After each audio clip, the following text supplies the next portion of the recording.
yolun ortasında.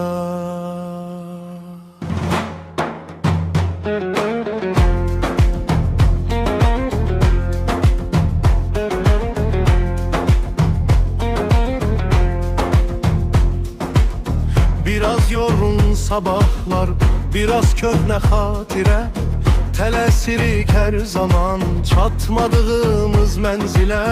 Cibimizdə arzular, əlimizdə boş kədər. Bilmədik ki bu ömür göz qırpımında gedər. Güzgüdəki o adam tanış gəlmirmi sənə? Dünən uşaq değildi, nə tez gəldi bugünə.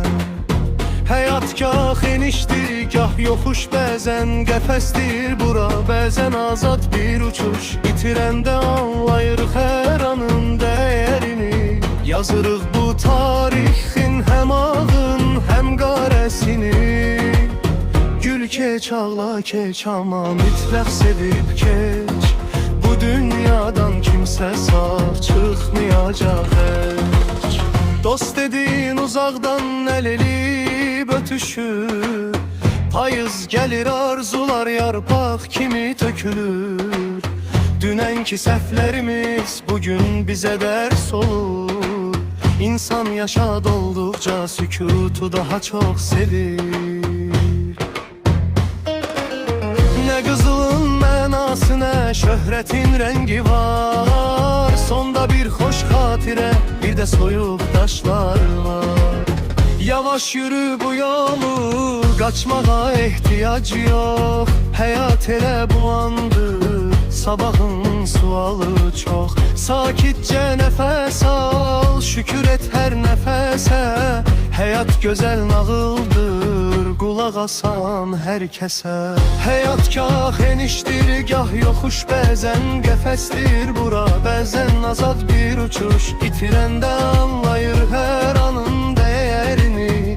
Yazırıq bu tarixin həm ağın, həm qarəsini. Gül keç, ağla keç, amma mütləq sevib keç. Bu dünyadan kimsə sağ çıxmayacaq heç.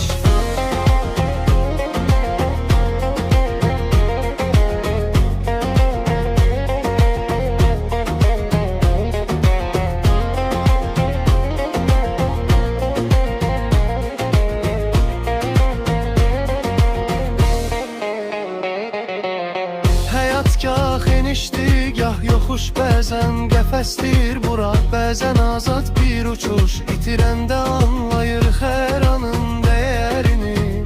Yazırıq bu tarixin həm ağın, həm qarəsini.